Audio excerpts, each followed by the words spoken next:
Wow, close game, Husker fans. Nebraska was this close, one possession, 2 minutes left, driving down the field to knock off the number fourth ranked Ohio State Buckeyes, get their first ranked win in over almost a decade, and get that first bowl game in almost a decade. That close, and it's a game of inches. But guys, lots of positives to take away from today. If you're damn proud of this team and you're damn proud of how they fought to the very end, smash that like button, smash that subscribe button, and we'll go ahead and talk this game and talk about why it's a good thing for this program and the positives to take away from it, and how we can build on it going forward. They stood like men. They stood like men. That's what Matt Rhule said in his post-game comments after that gutsy performance by Nebraska. He said all he wanted was his team to go out there and stand like men, and they stood like men. Incredible, gutsy performance today. He just came up short, and I'm not here to try to sell you moral victories, but if any one of you watching is going to sit here and tell me that in year two under Matt Rhule, basically a complete rebuild of this team that still has most of the players that he inherited, a team that just got shellackled, whatever the word is, on national television, big noon kickoff last week to Indiana. If you're watching this and you're gonna tell me you thought Nebraska was gonna win this game, you're lying to yourself. Okay, you are. No one thought Nebraska was gonna win this game, but the team played like they believed it, and that's incredible. They stood like men out there. It was a gutsy performance. So, while I'm not going to sit here and try to sell you moral victories, that's not what this is. You got to measure progress in year two under Matt Rhule. If this was year four or year five, then I'm not down to talk about moral victories if we would have lost in the same fashion. But this isn't that. This is year two. And so this is about as good of an outcome as I think I could have hoped for. And I was surprised by it. So we'll break that down and talk about it. If you guys have not watched Matt Rhule's post-game presser from this, go at least watch. He gives a couple minutes opening remarks, and they were incredible. They were absolutely incredible, and you just got to go watch them. It's too long for me to post here in this video, so I won't do that. But you should go watch them. And in that, he says his team stood like men. I agree. So that's why that's the title of this video. Now, yeah, it wasn't always perfect. It wasn't a perfect game today by any stretch of the imagination, but we saw growth. Now it would have been too easy, guys. Look at it this way. Second big noon kickoff game in a row. Second road game, 2 weeks in a row. Second road game. Second week in a row against a ranked opponent. Big noon kickoff where we're the underdog. Big noon kickoff's not been there for us. They've been there for Indiana. They were there for Ohio State. And this is the second week in a row where we were basically the underdog to that story. And last week we all knew how it went, and that team got absolutely demolished. And again, I'm not going to make excuses for that because it was unacceptable, especially coming after a bye week. But anybody who's watched college football for a long time knows that sometimes any football, even the NFL, but especially college, sometimes games just get away from you early, and if they do, sometimes you can't get back into them, right? You see it happen all the time where, that just happens, right? And if we played Indiana again tomorrow, it may be the same outcome, but it may be completely different. At least would be probably closer, would be my guess. So while there's no excuses for last week, and I'm not making any of them, it's just that sometimes that's the way the game goes. And so many people were ready to forget everything else that Matt Rhule's done up to this point for Nebraska and with this program, trying to rebuild it.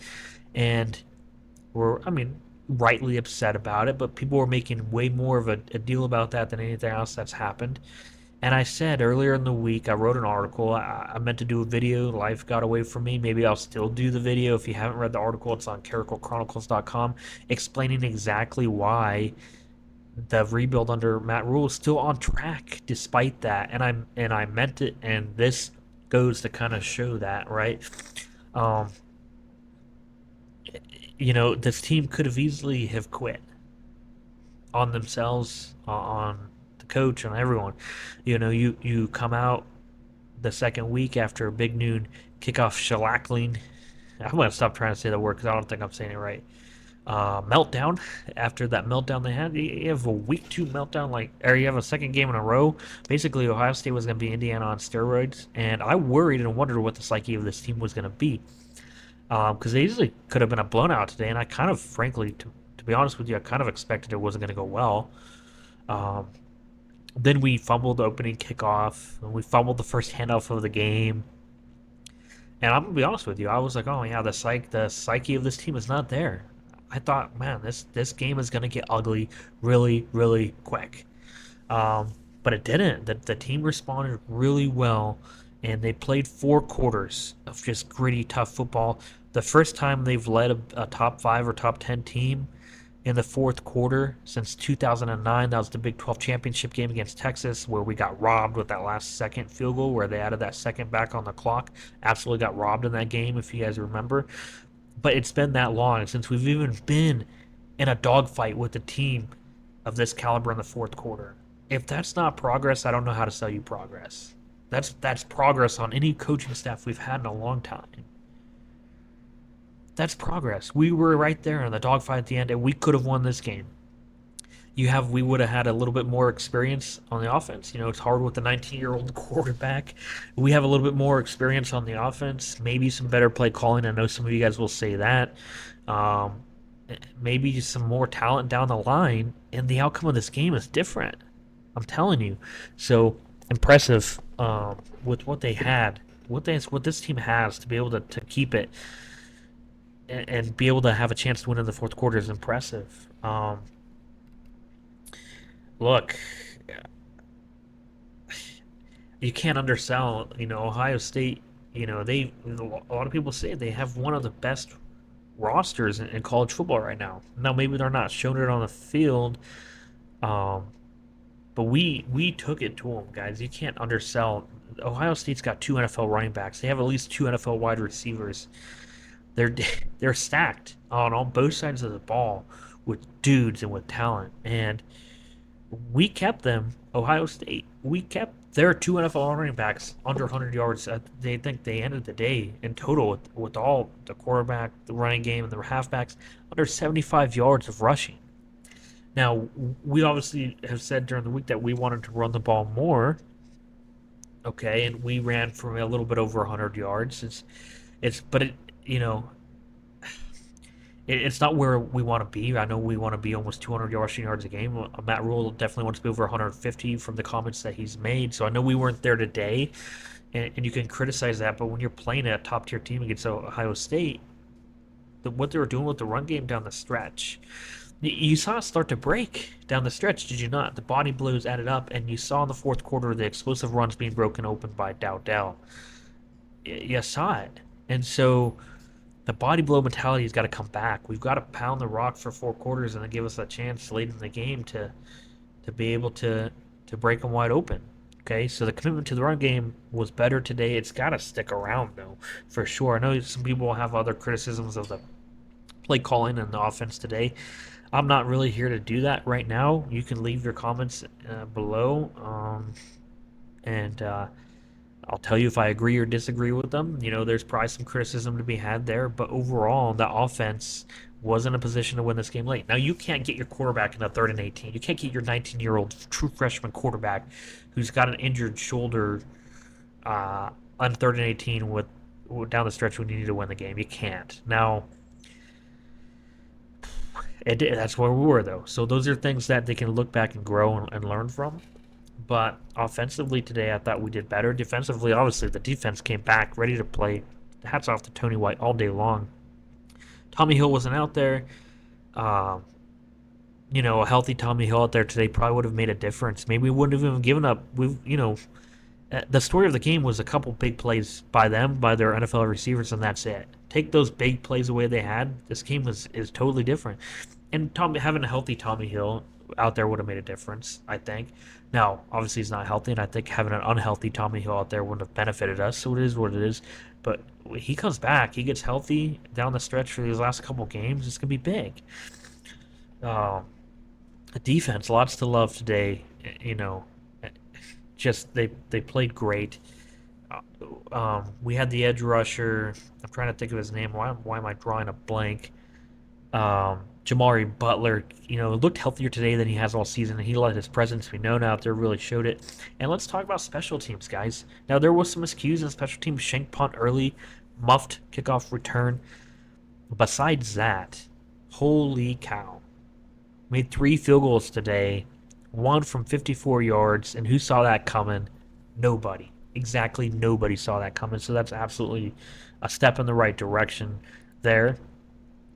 Going forward, I think if this team wants to take the next step, this team wants to beat teams like Ohio State instead of just being close with them in the fourth quarter, it's going to polish that offense up. It's going to have to get some more talent on it. You can criticize some scheme of play calling, and there's some criticism to be had there, sure. That's easy to do. That's easy to do. You look deep. I think the problem's deeper than that. Not that I'm saying it's a problem. I'm not gonna go down that road after almost beating Ohio State. But I just think to take the next step in the future, definitely gonna want to get that offense clicking a little bit better. Maybe it's probably gonna be some talent in the future that could improve there. And I'm not saying that could definitely be the guys on the roster taking that next step. Um, Especially look at some of the young receivers we have going into next year. You talk about like Malachi Coleman. You talk about Jalen Lloyd, Ja'Cory Barney Jr., Carter Nelson. I mean, uh, uh, next year, in the years to follow, Raiola growing into this game, it's gonna be exciting, and that's what's gonna take us to that next level. So it's gonna happen. We have a lot of young names on this roster that are rules guys that are gonna make a difference going forward. And then soon we won't be talking about taking it close to Ohio State. We'll be talking about winning it and stealing some of these victories down the road. I really believe that. And if you do too, again, like and subscribe to the channel. Um, the progress today is evident. It wasn't evident last week. It's evident today. But again, just to recap, guys, I think sometimes those games just get out of your hands. It happens sometimes in college football, and if you would have played again, would the outcome be the same? Probably not, right? I'm not saying Indiana wouldn't win. They look great. They won again today, but would have been closer, I think. Now, we'll talk later on. I'll make a video down the week, but November is going to be a critical month down the stretch. Got to get that sixth win. I think they will, and then you got to look at how many do you get? 7, 8, right? Um, every game left on our schedule is winnable. None of them are going to be easy, but we don't have any left where you kind of circle like this game here at Ohio State and say, it's probably not going to happen. They're all winnable down the road. So like and subscribe. Let me know your thoughts in the comments below on the game, the defense, the offense, the special teams. Do you feel positive even after a loss, or don't you? And to be clear, guys, if this was we lost, but we lost like this to say Northwestern, this wouldn't be the same conversation. Okay, but the conversation is what it is because it's we're talking about the fourth-ranked Ohio State Buckeyes, who were favorites going into the year to win the national championship. So they were a couple plays away from beating Oregon, and probably would be the number one team in the country if it wasn't for a few plays against them. So that's why we look at it this way. But if you disagree or you see something different, leave your comment below. You can like and subscribe too. That's always great. But just leave your comments below. I'll try to get back to them throughout the week. And stay tuned. More great content coming. I think the video midway through this week, is going to talk about how critical this November stretch is going to be. You don't want to miss that. And so we'll talk that. Go Big Red, guys. Enjoy the rest of your Saturday. Enjoy the good games that'll be on this evening. And go Big Red.